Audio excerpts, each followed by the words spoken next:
Political developments. The Election Commission has announced the dates for the Bihar Assembly polls. The polls will be held in 5 phases, starting from the 12th of October till the 5th of November. Counting for all phases will be held on the 8th of November. The Model Code of Conduct has come into immediate effect, and 6.68 crore voters can have the ability to vote. The poll panel says all arrangements have been made and they are committed to ensure a peaceful environment.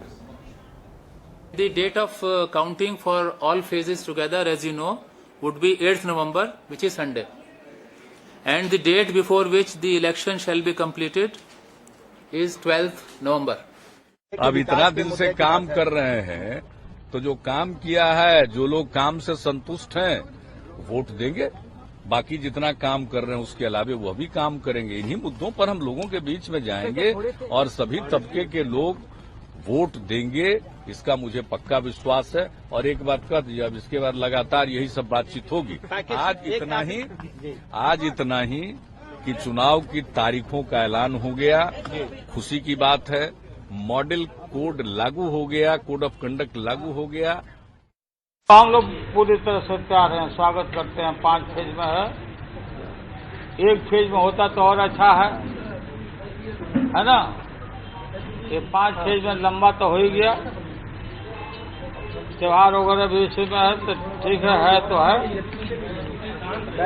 अब तक जो घोषणा हो गया। Well, Rahul, the happiest thing for me is the result will be out before Diwali, okay, which I understand is on the November 12th. Therefore, Biharis would celebrate their Diwali with the promise of good governance under the able patronage of Narendra Modi ji, a conclusive win for BJP NDA, and the most important, I will see my state rising above caste and narrow considerations. When you say caste and narrow considerations, how do you rate your chances, given that this is one of the rare times after a very long time you're going into an alliance with newer partners? Lok Sabha you went with Lok Janshakti Party and others, but one of your principal partners in assembly election, Mr. Nitish Kumar, is one of your principal rivals now.